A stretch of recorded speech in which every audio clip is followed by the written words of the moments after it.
Eu estava sentada em um reservatório de couro sintético, de frente para o homem com quem fui casada por uma década, o Gustavo.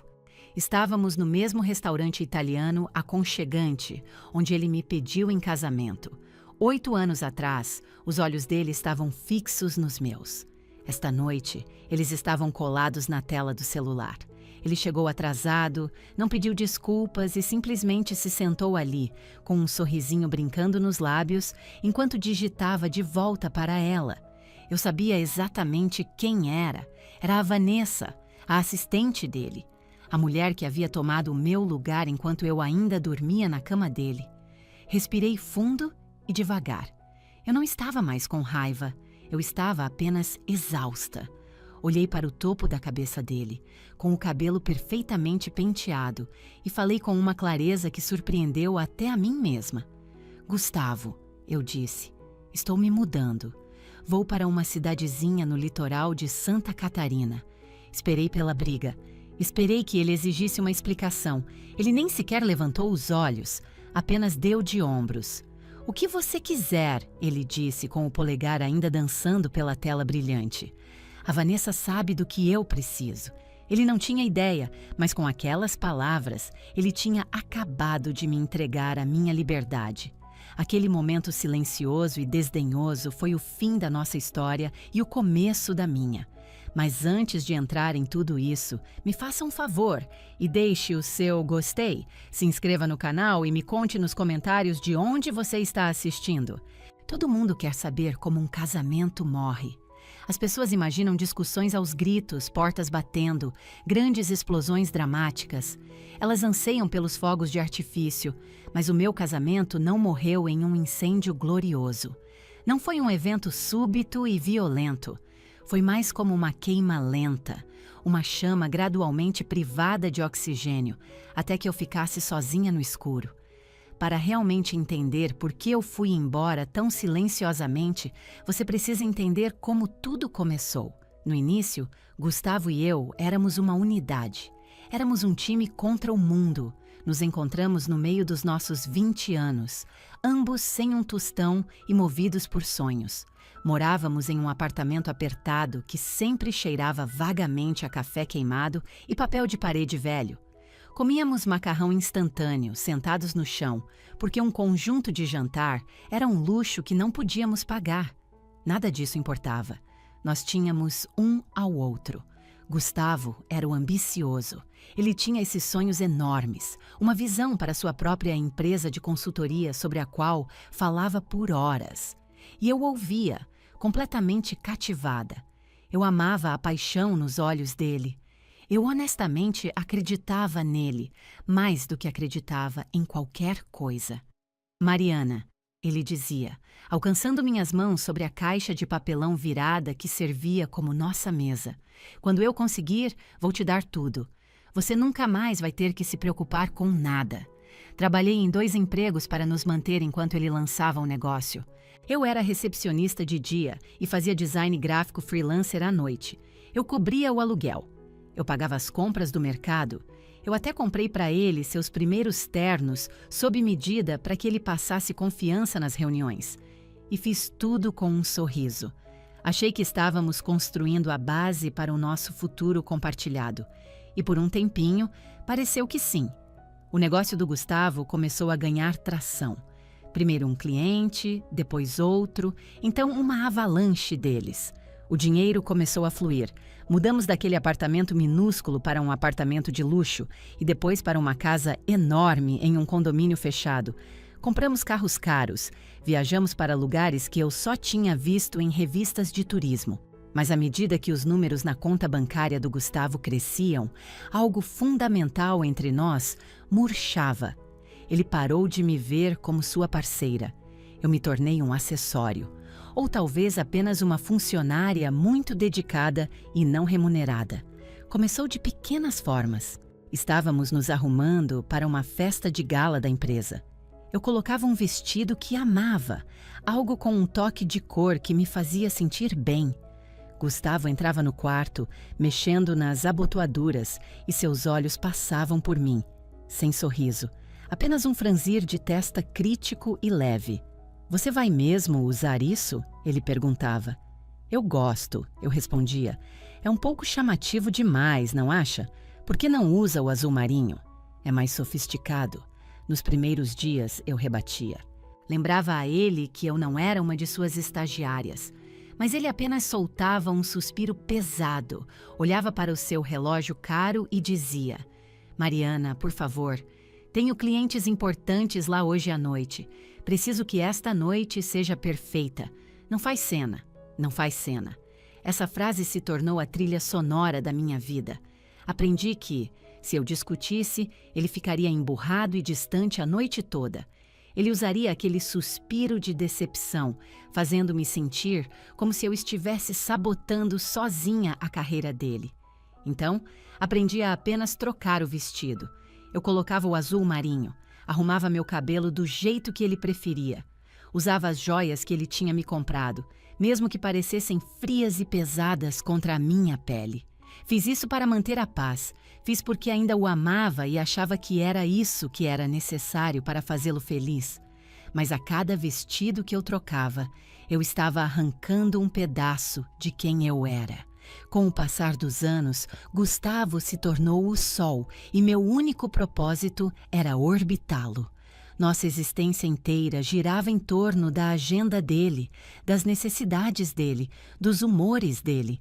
Se ele chegasse em casa depois de um dia difícil, a casa tinha que ser um santuário de silêncio. Eu andava na ponta dos pés. Tinha o jantar favorito dele na mesa no momento em que ele passava pela porta.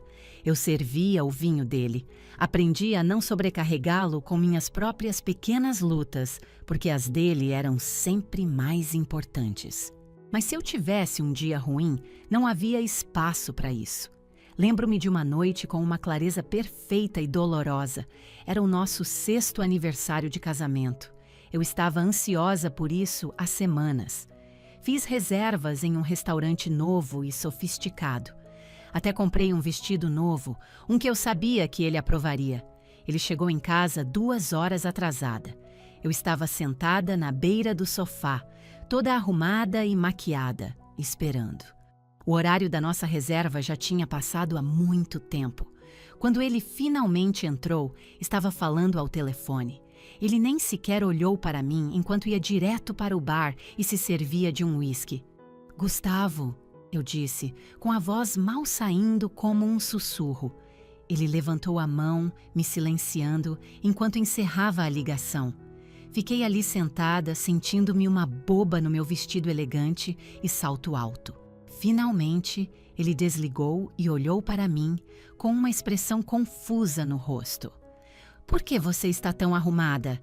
É o nosso aniversário, eu disse. Minha voz estava pequena. Tínhamos reserva para as 7. Agora eram 9.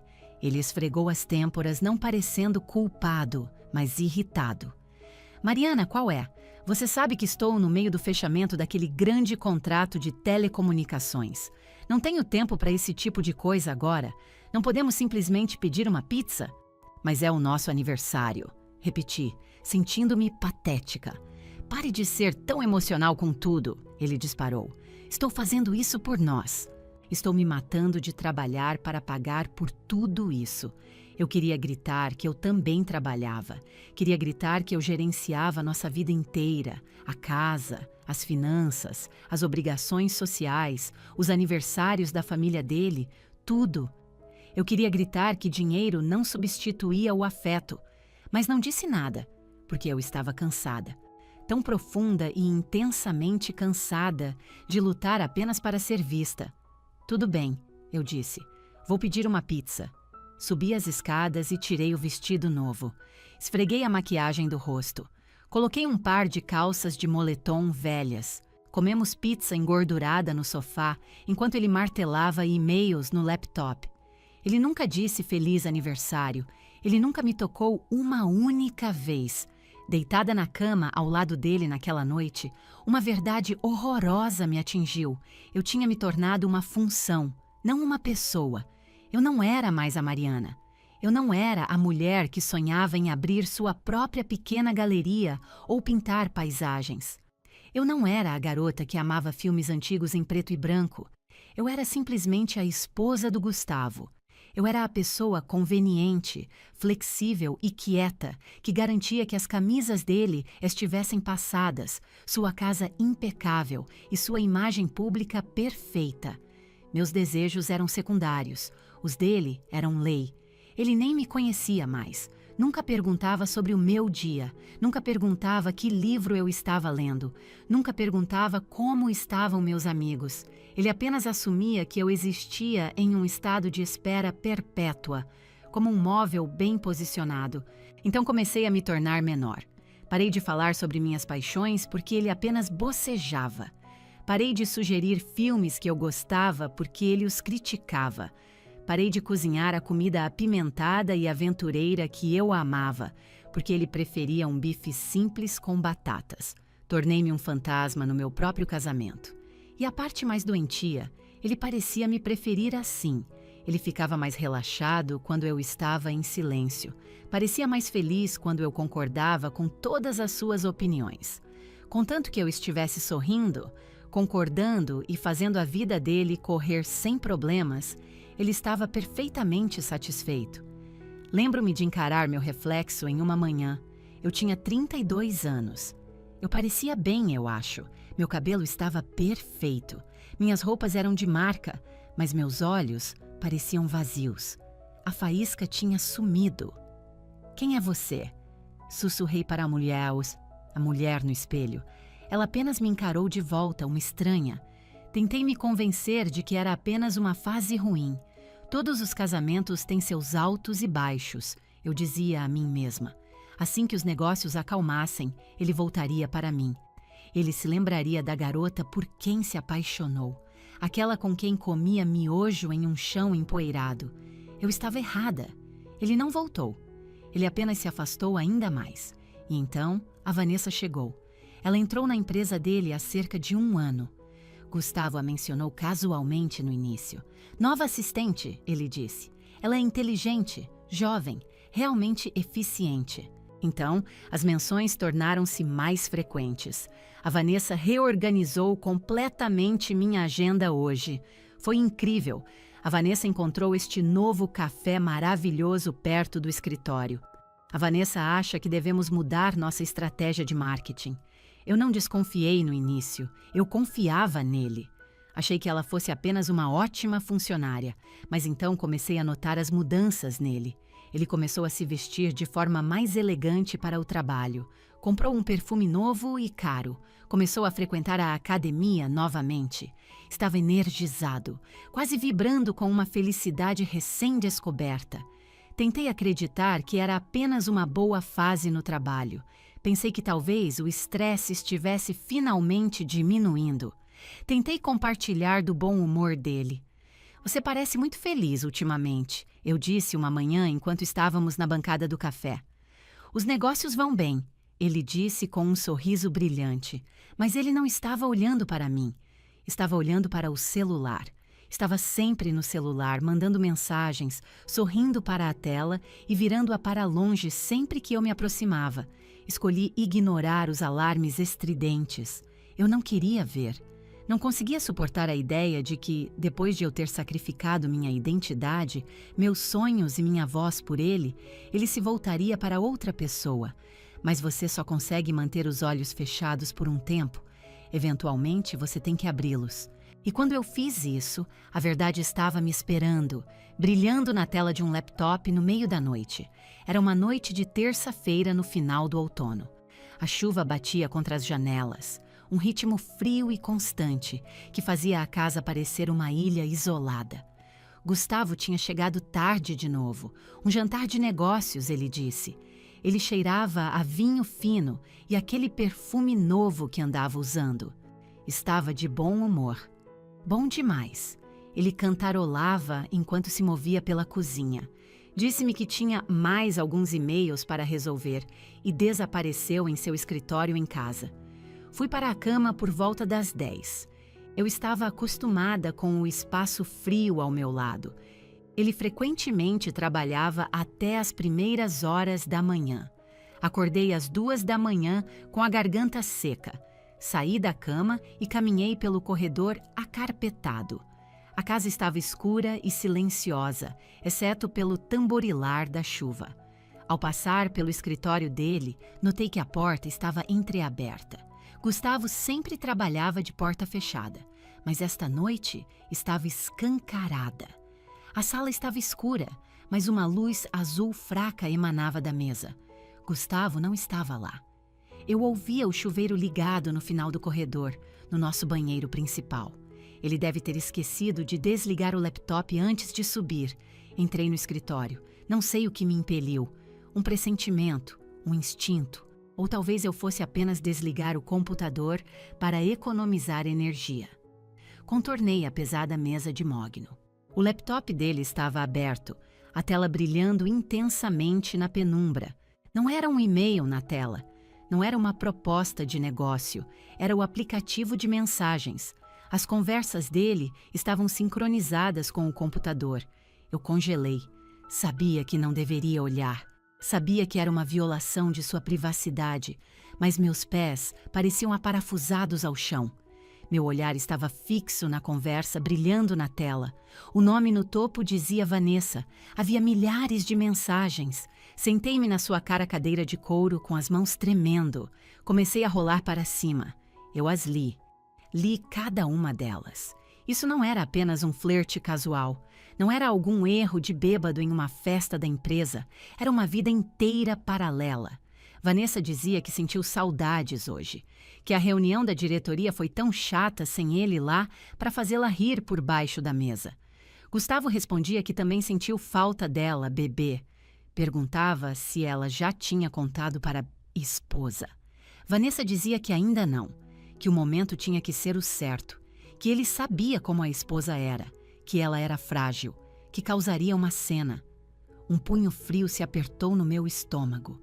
Frágil? Eu? A mulher que o tinha apoiado sozinha por anos? Continuei rolando. Vanessa dizia que odiava imaginá-lo naquela casa enorme com ela, que não era justo, que deveriam estar juntos agora. Gustavo respondia que sabia, que logo estariam, que ele só precisava estruturar as finanças adequadamente, que não queria que ela fosse embora com metade do dinheiro dele, que ela não merecia, que não tinha contribuído com nada para a má empresa. Lágrimas arderam em meus olhos, mas se recusaram a cair. Senti uma pressão sufocante no peito. Ela não contribuiu com nada. Lembrei-me das noites em claro que passei ajudando-o a aperfeiçoar seu plano de negócios.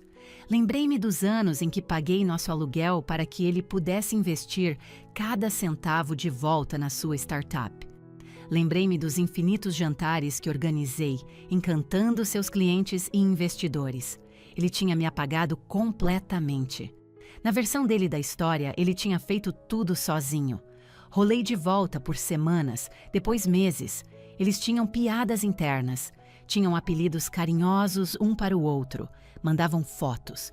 Gustavo dizia que ela estava incrível naquele vestido vermelho hoje, que mal conseguia se concentrar na reunião.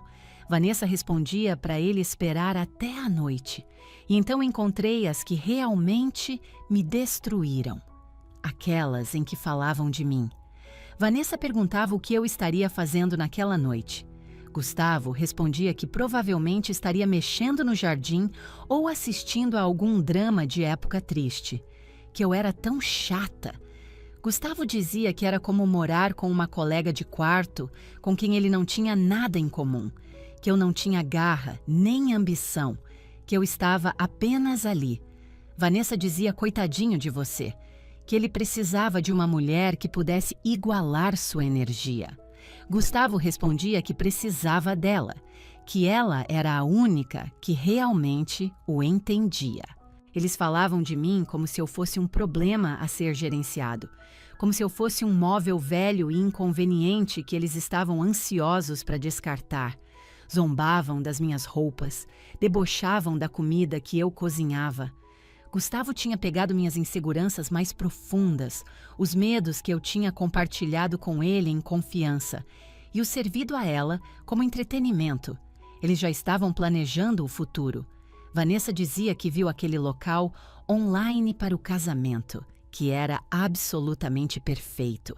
Gustavo respondia que o que sua rainha quisesse, que assim que o divórcio fosse finalizado, fariam tudo do jeito certo, casamento enorme, uma lua de mel de 1 mês em Fernando de Noronha, um recomeço de verdade. Estavam planejando um casamento, ele nem sequer tinha se dado ao trabalho de me pedir o divórcio, e eles já estavam selecionando locais. Parei de rolar, apenas fiquei ali, sentada na escuridão, com a luz azul da tela pintando meu rosto. Eu esperava sentir uma raiva incandescente. Esperava querer esmagar o laptop contra a parede. Esperava querer gritar até minha voz sumir, mas não senti nada disso. Em vez disso, uma calma bizarra e profunda se estabeleceu sobre mim. Era uma clareza fria e dura, como água gelada sendo derramada em minhas veias. O Gustavo que eu amava tinha ido embora. Ou talvez ele nunca tivesse realmente existido. O homem que escreveu aquelas mensagens, esse homem cruel, arrogante e desdenhoso, esse era o verdadeiro ele. Ele não me amava, não me respeitava, nem parecia gostar de mim. Olhei para os horários das mensagens. Ele tinha enviado uma mensagem para ela há apenas 10 minutos, logo antes de subir para o banho.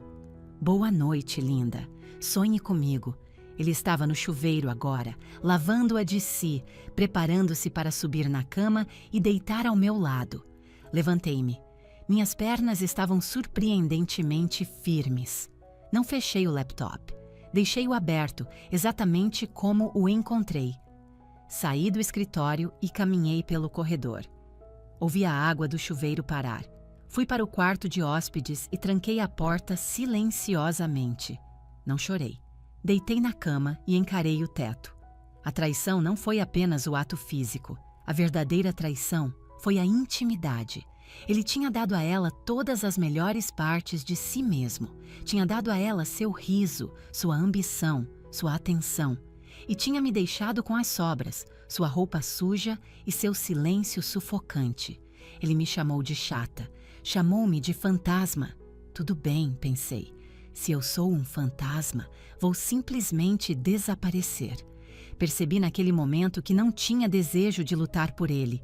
Por que eu lutaria por um homem que falava de mim com tamanha desonestidade? Por que lutaria por um prêmio que estava tão completamente manchado? Vanessa o queria. Ela poderia ficar com ele. Poderia ficar com o ego massivo dele. Poderia ficar com o egoísmo dele. Poderia ficar com o homem que genuinamente acreditava que o mundo girava em torno dele. Ela não percebia ainda, mas estava me fazendo o maior favor da minha vida. Deitei no escuro, ouvindo a chuva, ouvi a porta do quarto principal abrir e fechar. Ouvi os passos dele. Depois, nada. Ele nem sequer veio verificar onde eu estava. Não notou que eu não estava na nossa cama. Provavelmente assumiu que eu estava no banheiro. Ou talvez ele simplesmente não se importasse. Naquela noite, sozinha no quarto de hóspedes, a velha Mariana morreu. A Mariana complacente. A Mariana boazinha. A Mariana que faria qualquer coisa por um pedaço de seu afeto. Ela se foi. E em seu lugar, uma nova mulher acordaria de manhã. Uma mulher que estava cansada de ser invisível. Fechei meus olhos. Pela primeira vez em anos, não pensei no que o Gustavo gostaria no café da manhã. Não me preocupei com a agenda dele. Pensei no litoral. Pensei no oceano. Pensei na pequena casa de praia que minha avó me deixou, um lugar que eu não via há anos. Dormi. E quando acordei, sabia exatamente o que precisava fazer. Eu não ia causar uma cena. Não ia gritar e berrar. Ia dar a ele a vingança mais dolorosa imaginável. Ia deixar que ele tivesse exatamente o que achava que queria. E eu ia ser imensamente feliz sem ele. Na manhã seguinte, entrei na cozinha. Gustavo estava no balcão, bebendo café e mexendo no celular. Ele olhou para cima. Bom dia. Você dormiu no quarto de hóspedes? Seu ronco estava ruim. Eu menti. Minha voz estava nivelada. Minha expressão estava plácida. Ah, ele disse, seu interesse já tendo sumido. Voltou sua atenção para o celular. Olhei para o homem a quem tinha dado uma década da minha vida e não senti nada. O amor tinha simplesmente evaporado. Tinha acabado. Gustavo, eu disse. Temos caixas vazias na garagem? Não sei. Verifique na prateleira de estoque. Por quê? Só fazendo uma limpeza, eu disse. Tudo bem, só não faça bagunça. Eu sorri. Foi um sorriso real, genuíno. Ele não tinha a menor ideia de que a bagunça que eu estava prestes a remover era ele. Não vou fazer, prometi. Vai ficar impecável. Eu não comecei a empacotar naquele dia. Isso teria sido óbvio demais. Teria convidado um confronto e eu estava farta de confrontos. Em vez disso, fiz uma ligação para um advogado. O nome dele era Dr. Arnaldo. Era um senhor de idade com olhos gentis e um terno que parecia ter visto dias melhores. Ele não era um daqueles tubarões corporativos que o Gustavo contratava. Era um simples advogado de família com um pequeno escritório em cima de uma padaria. Sentei-me no escritório dele 3 dias depois de ter encontrado as mensagens. Coloquei uma pasta grossa sobre a mesa dele. Quero o divórcio, eu disse, e quero que seja rápido. Dr. Arnaldo examinou os documentos que eu trouxe. Eu tinha cópias dos nossos extratos bancários conjuntos, a escritura da casa e, o mais importante, impressões das mensagens de texto entre Gustavo e Vanessa. Essas mensagens, Dr. Arnaldo começou, olhando para mim por cima dos óculos. Dona Mariana, com isso, a senhora poderia tirar tudo dele. Adultério, crueldade emocional, poderíamos tornar isso muito, muito doloroso para ele. Balancei a cabeça. Não quero o dinheiro dele, eu disse. Não quero participação na empresa dele. Não quero a casa. Não quero nada que me lembre dele. Dr. Arnaldo pareceu confuso. Mas a senhora tem direito à metade. A senhora ajudou a construir tudo isso. Eu sei, eu disse. Mas se eu lutar pelos bens, isso vai se arrastar por meses, talvez anos. Ele vai lutar comigo só por prazer de ganhar. Ele vai gostar da batalha. Eu me recuso a dar a ele a satisfação de uma briga. Inclinei-me para a frente. Eu só quero sair. Quero meu nome fora de tudo. Quero minha liberdade. E quero ter ido embora até a semana que vem. Dr. Arnaldo suspirou, mas assentiu em compreensão. Está bem.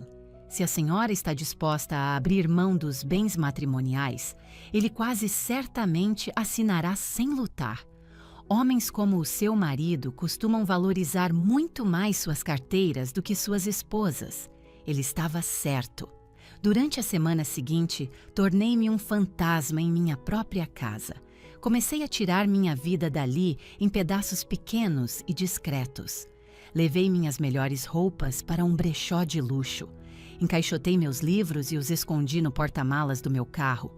Enviei meus pertences mais sentimentais, álbuns de fotos de infância, as joias da minha avó, para uma caixa postal que abri em Santa Catarina.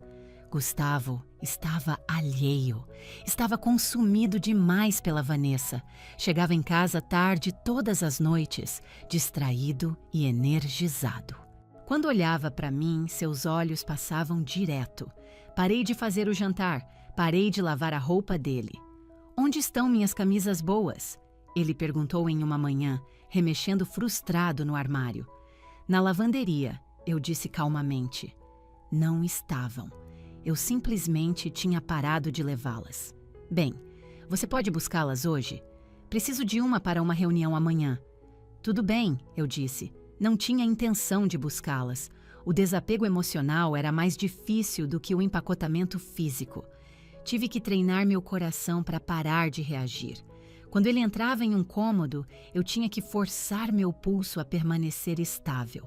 Quando ele me ignorava, eu tinha que reformular aquilo como uma bênção, não uma ferida.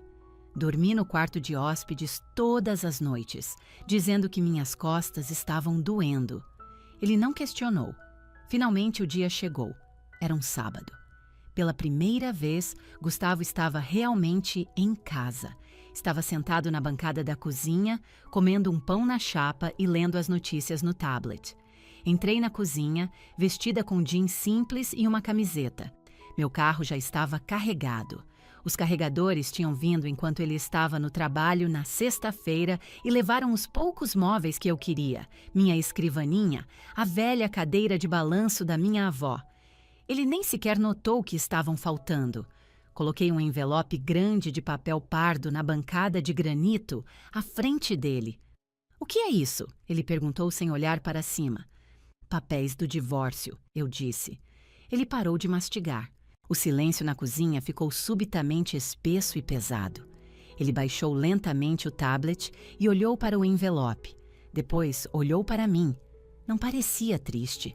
Parecia incomodado, como se eu tivesse acabado de informar que o Wi-Fi tinha caído. "Isso é algum tipo de piada, Mariana?" "Não", eu disse. "Já assinei tudo. Tudo o que você tem que fazer é assinar. Não estou pedindo pensão. Não estou pedindo a casa. Não estou pedindo nenhuma parte da empresa." As sobrancelhas dele subiram. "Não está?" "Não. Eu só quero ir embora." Ele abriu o envelope e examinou rapidamente os documentos. Viu o alívio inundar suas feições.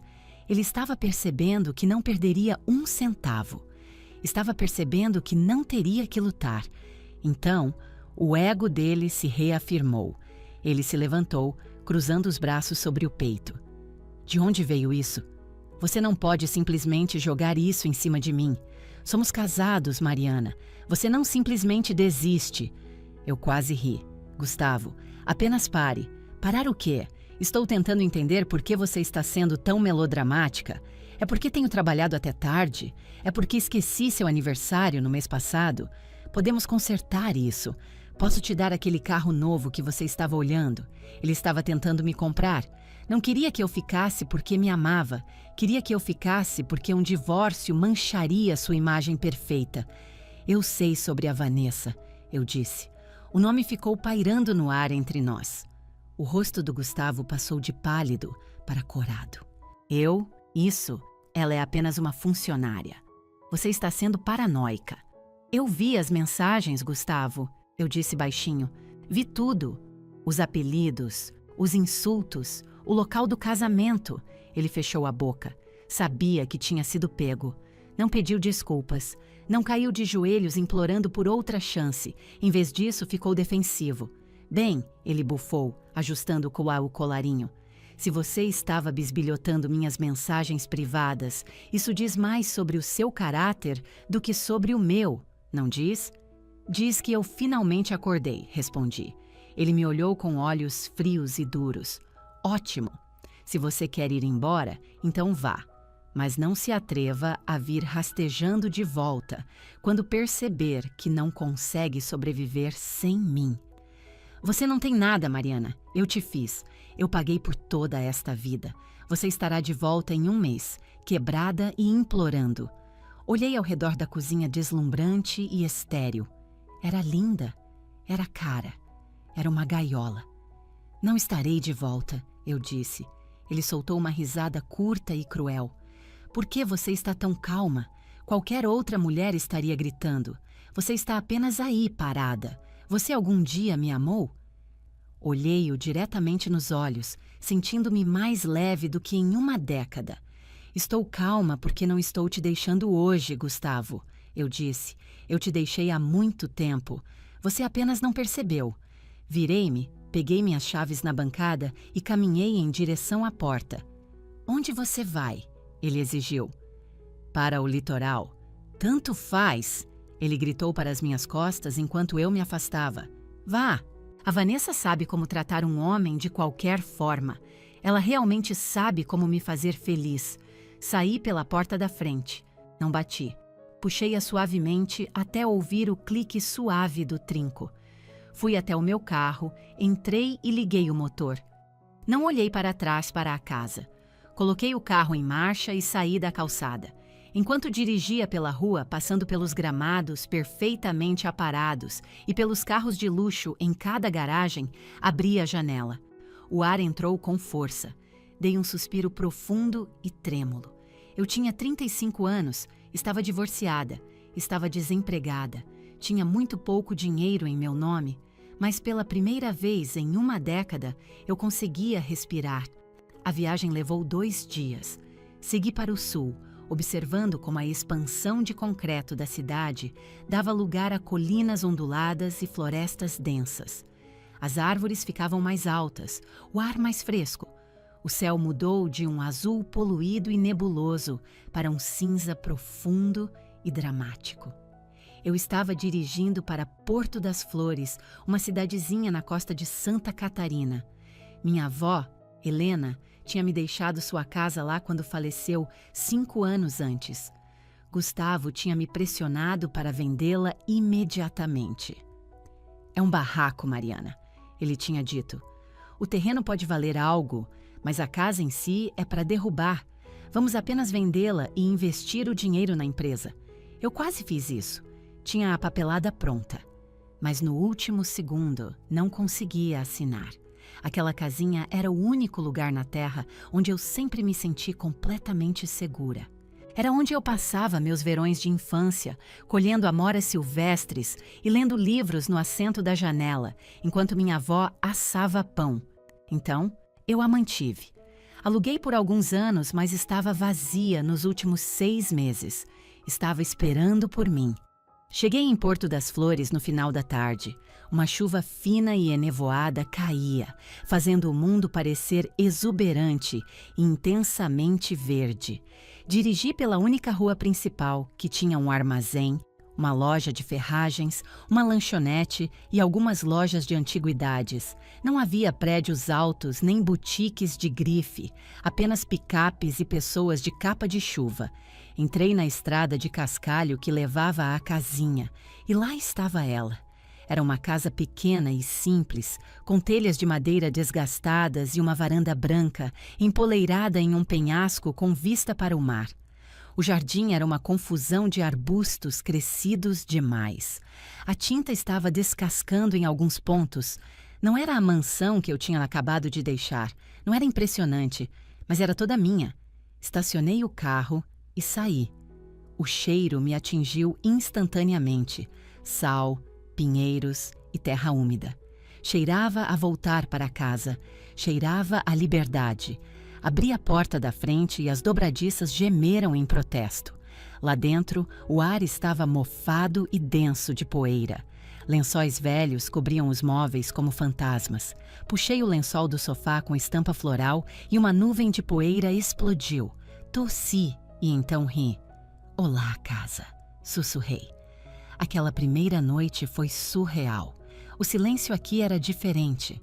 Na cidade, o silêncio parecia um vazio. Aqui, o silêncio era cheio. Estava cheio do som do vento sussurrando nos pinheiros e do estrondo distante e rítmico das ondas. Eu não tinha internet, nem TV a cabo. Fiz uma xícara de chá na velha chaleira de apito da minha avó. Sentei-me na varanda, enrolada em um cobertor grosso, e assisti o sol mergulhar abaixo do horizonte do Atlântico. Meu celular vibrou. Olhei para ele. Uma notificação de rede social. Um conhecido em comum tinha acabado de postar uma foto. Eram Gustavo e Vanessa, radiantes em uma boate de luxo. Ela usava um vestido justo e brilhante. Ele estava com o braço em volta dela, erguendo uma garrafa de champanhe. A legenda dizia: "Finalmente livre. Hora de comemorar." Encarei a foto. Eles pareciam felizes, pareciam ricos, pareciam baratos. Olhei para o oceano. A água era de um azul marinho profundo e agitado. As árvores antigas permaneciam como sentinelas. Percebi que não tinha desejo de estar naquela boate barulhenta. Não queria o champanhe, não queria o barulho. Desliguei o celular. Ao longo das próximas semanas, comecei a construir uma vida nova do zero. Não comecei a procurar emprego imediatamente. Tinha uma pequena reserva, minhas próprias economias de antes do casamento, que eu tinha mantido em uma conta privada, da qual o Gustavo tinha se esquecido completamente. Não era uma fortuna, mas era o suficiente para sobreviver por alguns meses. Meus dias caíram em um ritmo simples e silencioso. Acordava com o sol, não com um despertador. Bebia meu café na varanda. Comecei a trazer a casa de volta à vida. Esfreguei o chão até que a madeira velha brilhasse. Pintei as paredes da cozinha de um amarelo amanteigado e alegre. Lubrifiquei as dobradiças barulhentas. Então comecei o jardim. Era uma confusão emaranhada de ervas daninhas e espinhos. Passei horas de joelhos na terra fresca, arrancando invasoras, podando as rosas silvestres e plantando ervas. Minhas mãos ficaram calejadas. Minhas unhas estavam permanentemente sujas. Meus músculos doíam de um jeito que nunca tinham doído antes. Mas eu me sentia forte. Cada erva daninha que eu arrancava parecia que eu estava arrancando uma memória tóxica. Cada parede que eu pintava parecia que eu estava cobrindo a existência cinza e monótona que eu tinha tolerado por tanto tempo. Comecei a me ver no espelho novamente. As olheiras sob meus olhos começaram a desaparecer. Minha pele tinha um brilho saudável. Parei de usar maquiagem completamente. Vivia de jeans, camisas de flanela e botas de borracha sujas de lama. Aqui, eu não era a esposa do Gustavo. Quando ia à cidade fazer compras, as pessoas não conheciam minha história.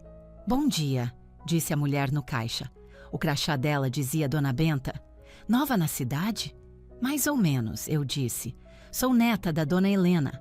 Estou morando na casinha dela agora." O rosto da Dona Benta se abriu em um largo sorriso. Ah, a Dona Helena era uma mulher maravilhosa. Ela costumava me trazer hortelã fresca do jardim dela toda semana. "Bem-vinda de volta, querida. Bem-vinda de volta."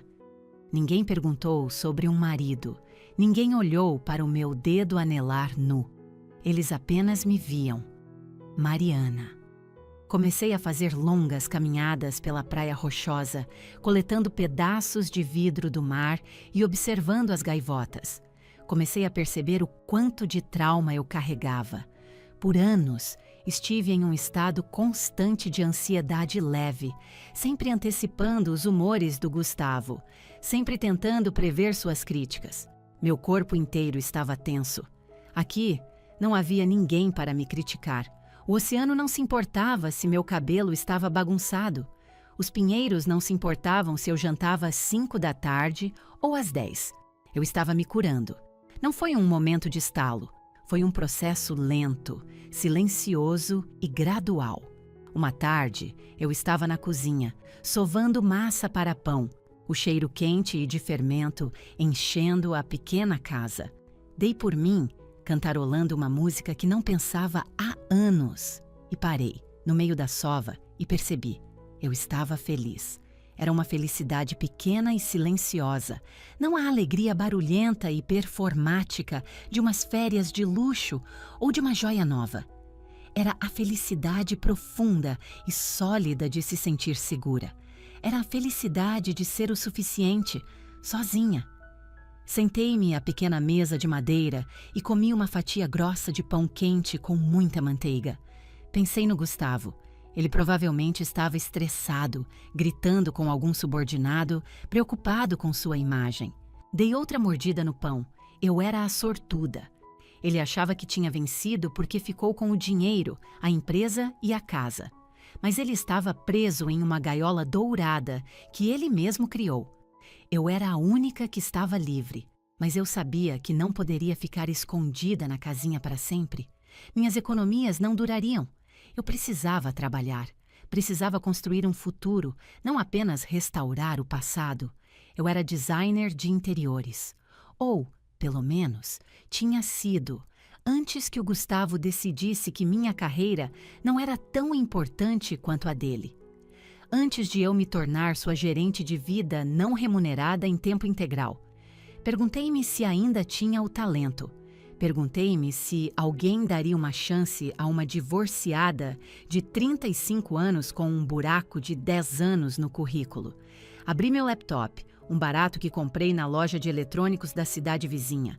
Procurei por escritórios de design na região. Havia um, escritório Vista do Mar. Ficava a uns 20 minutos de distância. O site deles era lindo, moderno e limpo, mas com um calor rústico e litorâneo que falava comigo. Senti uma centelha de empolgação, uma faísca profissional que não sentia há uma década. Passei os 2 dias seguintes atualizando obsessivamente meu portfólio.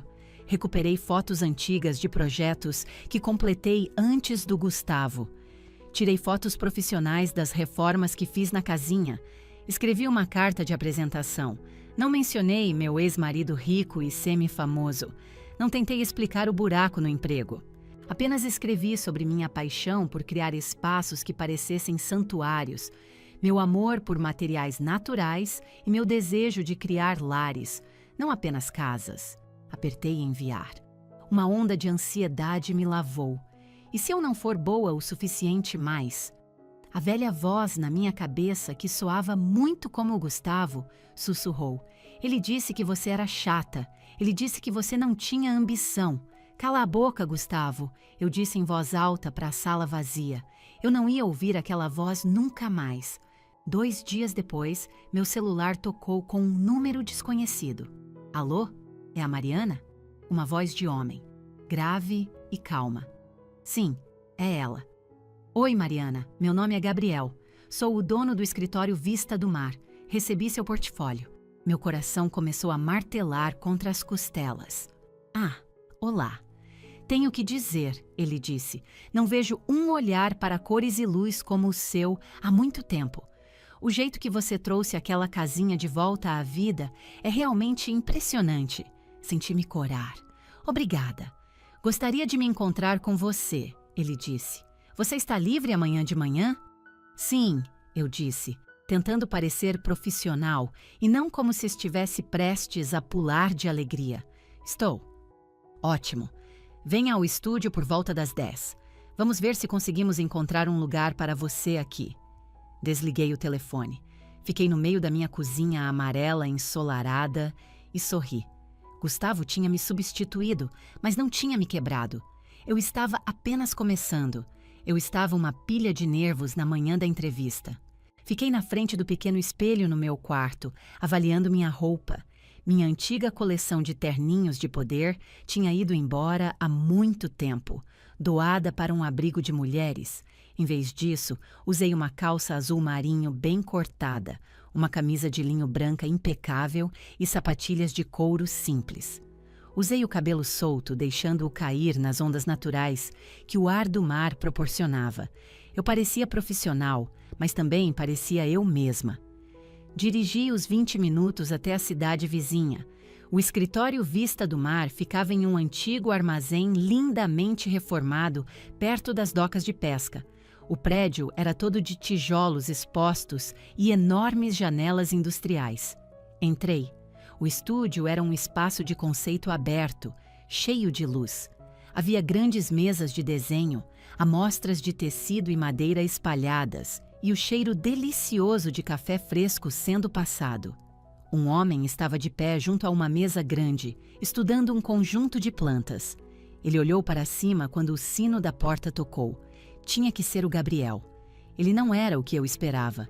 Eu estava acostumada com homens como o Gustavo, polidos e lisos, internos que custavam mais do que o meu carro, sempre conferindo o reflexo. Gabriel era diferente. Era alto, com ombros largos, e usava uma blusa cinza simples e jeans surrados, com as mangas dobradas até os cotovelos. Tinha uma barba aparada, mas rústica, e seus olhos eram de um castanho inteligente e acolhedor. Ele sorriu, e o sorriso realmente chegou aos olhos. "Mariana?" Ele perguntou, aproximando-se e estendendo a mão. O aperto dele era firme e quente. "Sim." "Oi, Gabriel," eu disse, apertando-a. "Obrigado por vir. Café? Por favor." Ele me serviu uma caneca de uma garrafa térmica em uma mesa lateral. Não havia assistente, nem secretária correndo de um lado para o outro. Era apenas ele. Sentamos na mesa grande e ele abriu meu portfólio no tablet. Então ele disse, olhando para a assistente da tela: "Conte-me sobre essa casinha." "Você disse que era uma casa de família?" "Sim," eu disse, "da minha avó. Tinha sido negligenciada por anos. Eu queria trazer a luz de volta para ela sem apagar sua história." Ele assentiu, passando pelas fotos de antes e depois. "Você manteve as tábuas originais do chão. Eu lixei tudo à mão," eu disse. "São de pinho de alta qualidade. Teria sido um crime cobri-las." Ele olhou para mim, então. "Você mesma fez o lixamento?" "Sim." Ele sorriu de novo. "Gosto disso." A maioria dos designers que conheço hoje em dia tem medo de sujar as mãos. Eles só querem ficar em um escritório apontando o dedo. Conversamos por mais de 1 hora. Ele não perguntou por que eu tinha me mudado para uma cidadezinha no litoral. Não perguntou sobre meu estado civil. Não fez uma única pergunta sobre o buraco de 10 anos no meu currículo. Perguntou-me sobre texturas. Perguntou-me sobre como maximizar a luz natural. Perguntou-me sobre minha filosofia de design. Acredito que um lar deve ser um refúgio, eu disse a ele. O mundo lá fora já é barulhento e exigente o suficiente. Quando você passa pela sua própria porta da frente, seus ombros devem relaxar. Você deve se sentir seguro. Gabriel olhou para mim por um longo momento e tive a nítida sensação de que ele estava realmente me vendo. Concordo, ele disse suavemente. Fechou o tablet. Mariana, vou ser direto com você. Somos um escritório pequeno. Sou apenas eu e 2 designers juniores. Temos uma tonelada de trabalho chegando, principalmente casas de veraneio e grandes reformas. Preciso de alguém que possa entrar e gerenciar um projeto do início ao fim, sem que eu precise ficar segurando a mão. Ele se inclinou para a frente. Acho que você é essa pessoa. Senti um nó na garganta. Você acha? Sim. Você tem um ótimo olhar, Mariana. Mas mais do que isso, você tem uma conexão real com o trabalho. Percebo que você se importa. Isso não é algo que eu possa ensinar. Ele me ofereceu um salário. Não chegava nem perto da estratosfera da renda do Gustavo, mas era respeitável. Era mais do que o suficiente para viver confortavelmente. Era dinheiro que eu ganharia com minhas próprias mãos, com meu próprio talento. Quando você pode começar? Ele perguntou. Segunda-feira, eu disse sem hesitar. Bem-vinda à equipe. Trabalhar no escritório Vista do Mar era o oposto polar da minha vida com o Gustavo. O mundo do Gustavo era construído sobre uma hierarquia rígida.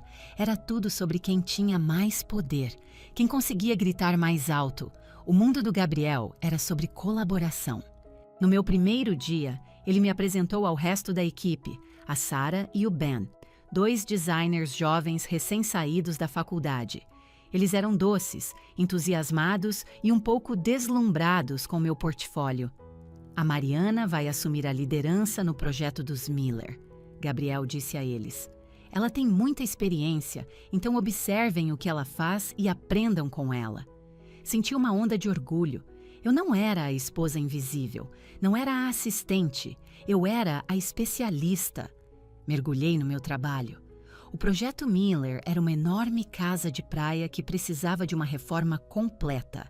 Passava meus dias no local com empreiteiros, escolhendo acabamentos e desenhando novas plantas. Eu amava aquilo. Amava o cheiro de serragem, amava o desafio de resolver problemas espaciais complexos e amava trabalhar com o Gabriel. Ele era um bom chefe, paciente, um ótimo ouvinte. Se um erro era cometido, ele não perdia a paciência. Sua resposta era sempre: tudo bem, então como consertamos isso? Ele notava as coisas também. Uma tarde, eu estava lutando para carregar uma caixa pesada de amostras de azulejos pelo estúdio. Eu levo isso, Gabriel disse, aparecendo ao meu lado e levantando a caixa como se não pesasse nada. Eu consigo, eu disse por puro instinto. Estava tão acostumada a ter que fazer tudo sozinha porque o Gustavo nunca teria ajudado. Eu sei que você consegue, Gabriel disse, colocando a caixa na minha mesa. Mas você não precisa. Somos uma equipe, Mariana. Nós nos ajudamos. Era uma afirmação tão simples, mas me deu vontade de chorar. Você não precisa. Os meses voaram. Minha confiança floresceu. Comecei a expressar minhas opiniões em reuniões novamente. Acho que este tom de azul é muito frio para a sala de estar principal, eu disse durante uma apresentação para um cliente. Devemos ir com um cinza mais quente e suave. Fará o espaço parecer mais aconchegante no inverno. O cliente olhou para o Gabriel para a palavra final. Gabriel apenas olhou para mim e assentiu. A Mariana está certa. Confie nela. E o cliente confiou. Eu estava reconstruindo minha vida, peça por peça. Comprei um carro novo, um SUV confiável que aguentava as estradas sinuosas e chuvosas. Comprei roupas novas que eu amava, blusas macias, jeans bem cortados, botas confortáveis. Comecei a fazer amigos. Sarah e Ben me arrastavam para tomar algo nas noites de sexta-feira. Ríamos de clientes impossíveis e empreiteiros difíceis. Percebi que eu era realmente engraçada. Tinha esquecido completamente que tinha senso de humor. Gustavo nunca tinha rido das minhas piadas, mas aqui, esses dois jovens estavam morrendo de rir com minhas histórias. Eu estava feliz. Mas o passado tem um jeito engraçado de aparecer sem ser convidado, bem quando você menos espera.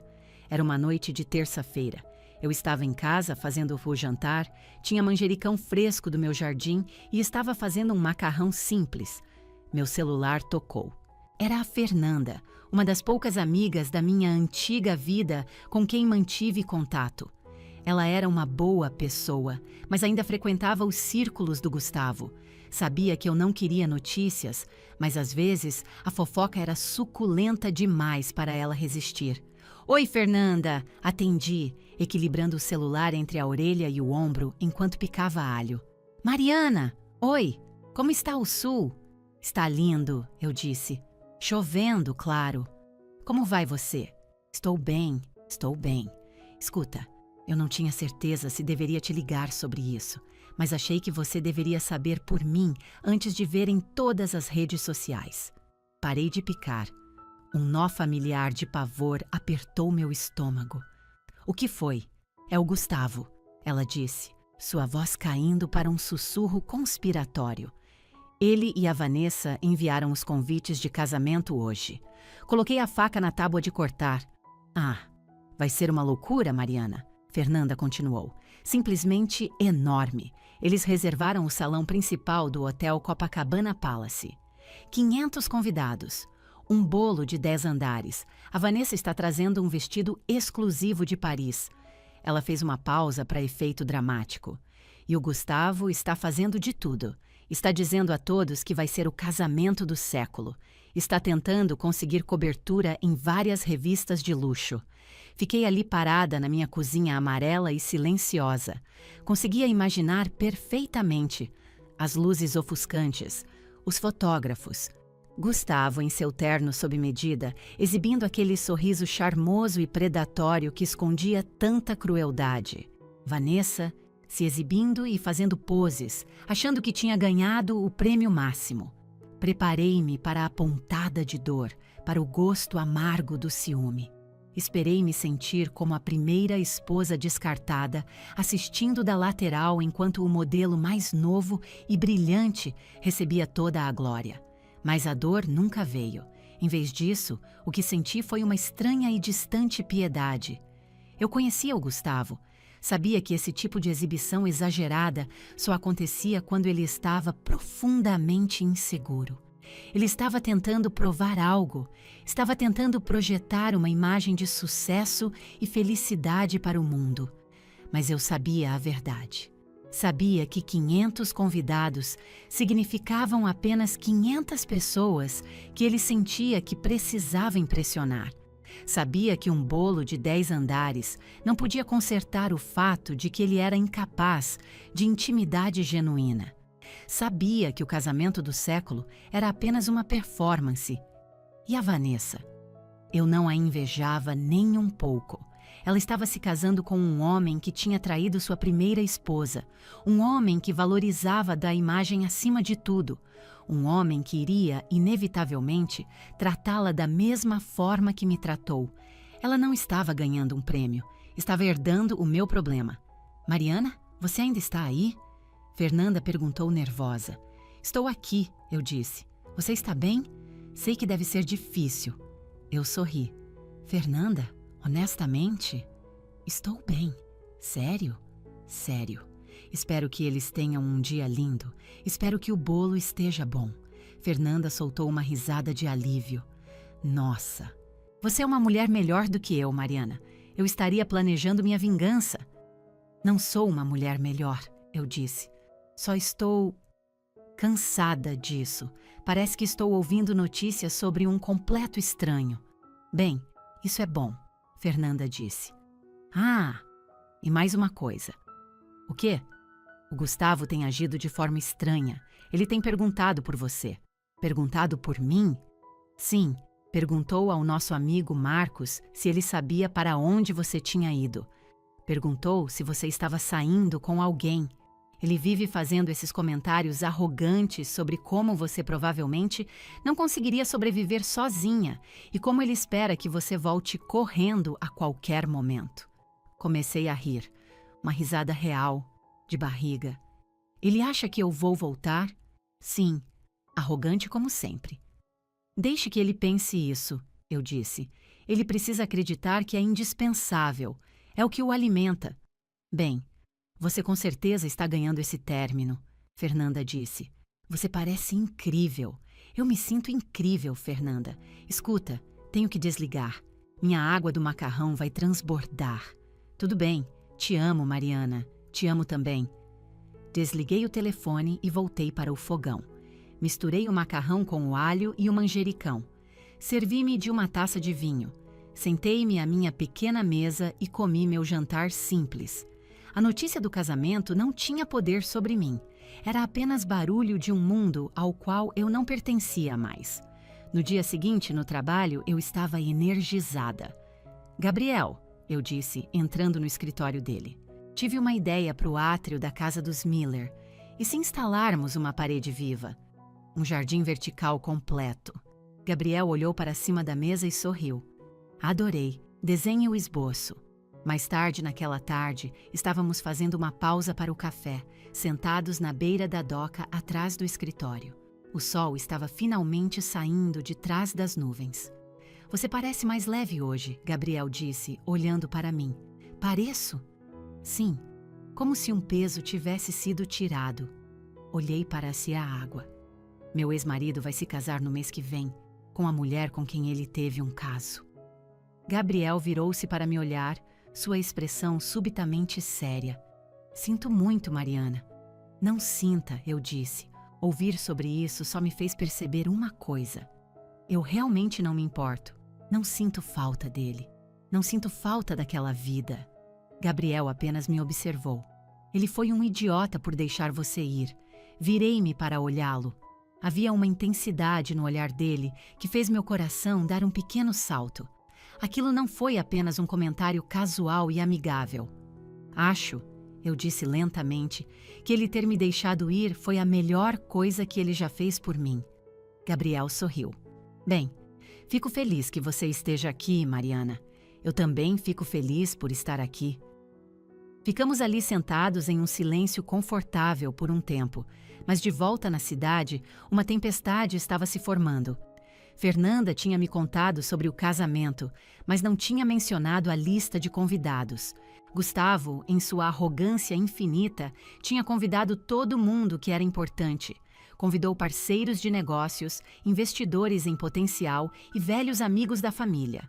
Queria uma plateia enorme para o seu triunfo, e ele tinha convidado um homem chamado Dr. Alberto. Alberto era um senhor agora, um investidor rico, que tinha sido um grande amigo do pai do Gustavo. Gustavo o convidou porque esperava garantir o apoio de Alberto para um novo empreendimento. Mas Gustavo tinha esquecido um detalhe muito importante. O Dr. Alberto conhecia minha avó. Na verdade, Alberto tinha sido perdidamente apaixonado pela minha avó, Helena, 50 anos atrás. E o Dr. Alberto era o tipo de homem que tendia a beber um pouco demais de uísque em festas e falar a verdade nua e crua. Muito, muito alto. O palco estava montado. Gustavo estava planejando uma coroação. O que ele estava prestes a receber era uma catástrofe. E eu? Estava a centenas de quilômetros de distância, completamente alheia, apenas cuidando do meu jardim enquanto o karma, a força que eu me recusei a perseguir, estava prestes a ser entregue por um senhor bêbado em um smoking. Eu não estava no casamento. Estava a 1000 quilômetros de distância, sentada na minha varanda, observando uma chuva suave cair sobre o mar. Estava bebendo chá e lendo um livro sobre arquitetura sustentável, mas sei exatamente o que aconteceu. Sei cada detalhe, porque na era dos smartphones, nada permanece privado. E quando um homem como o Gustavo tem um surto público, todo mundo aperta o botão de gravar. Fernanda me ligou mais tarde naquela noite, com a voz tremendo de choque e alegria, para me contar todos os detalhes. Mas eu também vi os vídeos. Havia dezenas deles circulando online pela manhã. Foi assim que a noite se desenrolou. O casamento foi no Hotel Copacabana Palace e foi tão extravagante quanto Fernanda descreveu. Lustres de cristal, milhares de rosas brancas, uma orquestra de 10 músicos. Vanessa parecia uma princesa da Disney em seu vestido exclusivo. Gustavo parecia um rei em seu smoking, mas ele era um rei muito nervoso. Fernanda me disse que ele passou a maior parte do coquetel verificando ansiosamente o celular. Estava suando. Aparentemente, o casamento do século custou muito mais do que ele realmente podia pagar. Ele tinha usado os ativos da empresa como garantia para financiar todo o evento, contando com a impressão que causaria em novos investidores naquela noite. Ele precisava que a noite fosse perfeita. Precisava que todos acreditassem que ele era intocável. E então, o Dr. Alberto se levantou. Alberto tinha 80 anos, uma lenda na comunidade empresarial que fez fortuna no setor imobiliário décadas atrás. Também era um homem que amava seu uísque. Gustavo o convidou para conquistá-lo para um investimento, completamente ignorante da história pessoal de Alberto. Durante os discursos, o padrinho fez uma piada sem graça sobre Gustavo estar trocando por um modelo mais novo. Algumas pessoas riram desconfortavelmente. Vanessa apenas sorria, absorvendo tudo. Então Alberto se levantou. Ele não estava na lista de oradores. Simplesmente caminhou e pegou o microfone do DJ, balançando levemente. Gostaria de propor um brinde. Alberto trovejou, sua voz ecoando pelo vasto salão. Gustavo sorriu, um pouco tenso, mas fez um gesto para que a equipe deixasse o velho falar. Ele provavelmente pensou que Alberto estava prestes a anunciar uma parceria de milhões de reais. Quero brindar ao noivo, Alberto disse, arrastando as palavras o suficiente para ser notado. Gustavo. O homem que se acha a pessoa mais inteligente em qualquer sala. O salão ficou em silêncio. Eu conhecia seu pai, Gustavo. Alberto continuou. Ele era um bom homem. Mas você é um tolo. O sorriso de Gustavo fraquejou. Ele começou a se mover em direção ao palco, pretendendo cortá-lo. Eu conhecia a primeira esposa dele também. Alberto berrou, apontando um dedo trêmulo para o Gustavo. Mariana, uma moça adorável, neta da dona Helena. Gustavo congelou. Parecia confuso. Alberto, por que você não se senta? Ele disse, tentando rir como se fosse um momento de confusão senil. Dona Helena, Alberto gritou no microfone. A mulher que discretamente era dona de uma parte significativa do litoral catarinense. A mulher que deixou para a neta um fundo fiduciário avaliado em mais de 80 milhões de reais. Um suspiro coletivo percorreu o salão. Assisti a um vídeo desse momento depois e vi a cara do Gustavo. Ele passou de irritado para completamente petrificado. Ele não tinha ideia, nunca soube. Quando minha avó faleceu, ela me deixou tudo. Mas ela tinha conhecido o Gustavo e não confiava nele. Ela estruturou a herança em um fundo blindado que só eu poderia acessar. E apenas se eu mantivesse os ativos inteiramente separados de nossas finanças matrimoniais. Nunca contei ao Gustavo sobre o dinheiro. Queria que construíssemos nossa própria vida. Queria que ele me amasse, não a minha conta bancária. Vivi com meu salário modesto e deixei que ele acreditasse que a casinha no litoral era um barraco sem valor. Você a jogou fora, Alberto gargalhou no microfone.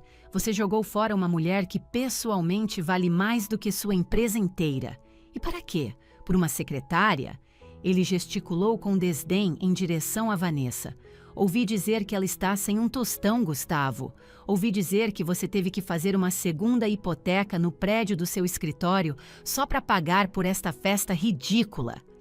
O salão estava agora em um silêncio mortal. O sorriso de conto de fadas da Vanessa tinha sumido. Ela encarava o Gustavo. O que ele está falando? Você me disse que podia pagar por tudo isso.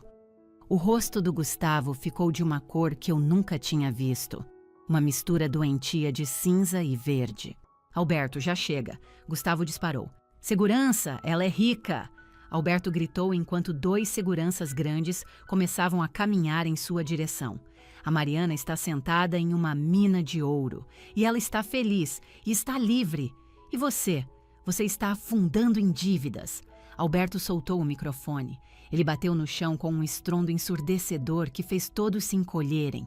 Gustavo ficou parado sozinho no meio da pista de dança. Cada olho no salão estava nele. Seus investidores em potencial, seus funcionários, sua noiva recém-casada. E eles não o olhavam mais com admiração. Olhavam para ele como se fosse um investimento fracassado. Ele virou-se para pôr a Vanessa. É verdade? Ela sibilou. Você pegou o dinheiro emprestado para pagar por isso? Cala a boca, Gustavo ferveu. Não se atreva a me mandar calar a boca. Você mentiu para mim? Eu disse, cala a boca. A fachada perfeita estava rachando.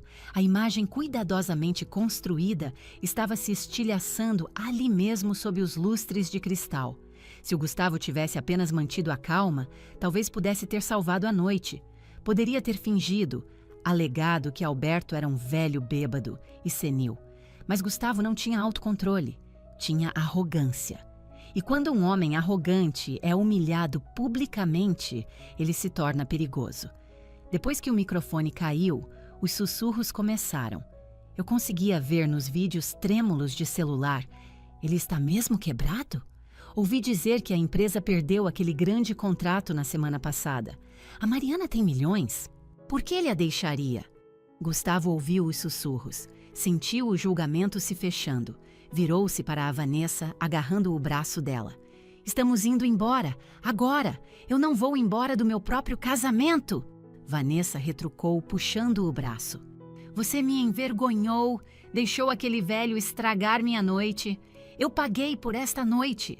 Gustavo gritou, sua voz crua e ecoando pelo salão. Eu paguei por esse vestido, eu paguei por esse anel, eu paguei por tudo. O rosto dele estava retorcido de pura raiva. Você acha que é tão especial? Você é apenas mais um item de despesa no meu relatório. O salão arquejou audivelmente. Vanessa parecia que ele a tinha esbofeteado. Como você ousa? Eu deveria ter ficado com a Mariana. Gustavo murmurou, alto o suficiente para as mesas da frente ouvirem. Pelo menos ela tinha o próprio dinheiro. Pelo menos ela não era uma sanguessuga. Aquela foi a gota d'água. Vanessa pegou uma taça de vinho tinto da bandeja de um garçom que passava e atirou o conteúdo diretamente no rosto do Gustavo. O líquido escuro espalhou-se pela sua camisa de smoking, branca e impecável. Gustavo paralisou. Então ele explodiu. Soltou um rugido gutural de pura frustração e virou-se para a mesa mais próxima, aquela onde seu maior cliente estava sentado. Agarrou a borda da mesa e, com um surto de adrenalina, virou-a. Pratos se estilhaçaram. Taças de vinho explodiram. O enorme arranjo floral caiu no chão. Fora! Gustavo gritou para os convidados horrorizados. Fora daqui! Todos vocês são apenas abutres. Ele pegou uma garrafa de champanhe e a arremessou contra a parede. Cacos de vidro choveram por toda parte. Ele cortou a mão. Sangue começou a pingar no chão de mármore branco, misturando-se com o vinho derramado. Eu sou Gustavo Sterling! Ele gritou, segurando a mão sangrenta como um rei caído. Eu construí tudo isso. Não preciso de nenhum de vocês. A segurança finalmente o cercou. Eles o derrubaram no chão. O noivo, o homem que queria uma coroação, estava prensado no chão em uma pilha de vidro quebrado e comida estragada. E absolutamente todo mundo estava filmando. Em 1 hora, a hashtag Surto no Copa estava nos assuntos do momento. Na manhã seguinte, o estrago era absoluto. Li sobre isso online enquanto tomava meu café da manhã. Os investidores que o Dr. Alberto mencionou, retiraram-se imediatamente. Seus maiores clientes cancelaram os contratos. E então os vazamentos começaram. Funcionários que tinham sido intimidados e maltratados pelo Gustavo por anos começaram a falar com a imprensa. Contaram histórias sobre seu temperamento volátil, sobre seu hábito de usar fundos da empresa para despesas pessoais luxuosas. O conselho de administração de sua própria empresa convocou uma reunião de emergência. Na manhã de segunda-feira, Gustavo foi demitido da empresa que ele mesmo fundou. Vanessa entrou com um pedido de anulação 3 dias depois, alegando fraude. Afirmou que ele mentiu sobre sua situação financeira e deu uma entrevista chorosa a um site de fofocas sobre como ela era a verdadeira vítima. Não sentia um pingo de pena dela. Ela esteve mais do que disposta a ajudar a destruir um casamento para conseguir o que queria. Era apenas apropriado que ela o perdesse de uma forma igualmente espetacular. Gustavo perdeu a casa, perdeu os carros, estava enfrentando processos do hotel por danos. Ficou com nada além de uma montanha de dívidas, sozinho em um pequeno apartamento alugado, assistindo o mundo rir de sua queda. Tudo aconteceu tão rápido. Foi como assistir à demolição de um arranha-céu. Em 1 minuto, estava alto e orgulhoso. No seguinte, não passava de uma pilha de poeira e entulho. E a parte mais notável, eu não tinha movido um dedo. Não contratei um advogado tubarão. Não busquei vingança. Não postei um único comentário online. Eu apenas fui embora. Simplesmente me removi da vida dele. E sem mim ali para ser seu sistema de apoio silencioso, para absorver seu estresse e gerenciar seu mundo, ele não conseguiu se manter inteiro. Ele desabou sob o peso imenso de seu próprio ego. 1 semana após o desastre do casamento, eu estava no escritório. Estava trabalhando nas plantas para uma nova biblioteca pública que estávamos projetando para uma cidade vizinha. Era um projeto lindo, cheio de luz natural, cantos de leitura aconchegantes e madeira de origem local. Gabriel entrou. Estava segurando um jornal. Ele o colocou na minha mesa. "Você viu isso?" ele perguntou. Olhei para a manchete. Império Sterling desmorona. Ex-CEO declara falência. Havia uma foto de paparazzi do Gustavo saindo de um fórum. Ele parecia 20 anos mais velho. Estava sem fazer a barba, com os olhos encovados. Usava uma camisa polo amassada. Parecia completamente derrotado. Encarei a foto por um longo momento. "Como você se sente?" Gabriel perguntou. Ele estava encostado na minha mesa, observando minha reação de perto. Respirei fundo. Aliviada, eu disse honestamente: "Não porque ele esteja sofrendo, mas porque isso prova que eu não estava louca. Por anos, ele me fez sentir como se eu fosse o problema. Fez-me sentir como se eu não fosse o suficiente. Mas nunca fui eu. Foi ele." Gabriel assentiu. "Sempre foi ele, Mariana." Dobrei o jornal e o joguei no lixo reciclável. "Não preciso ler isso", eu disse. "Não é mais a minha história." "Ótimo", Gabriel disse, "porque tenho outra notícia. Uma notícia melhor." "Ah, é?"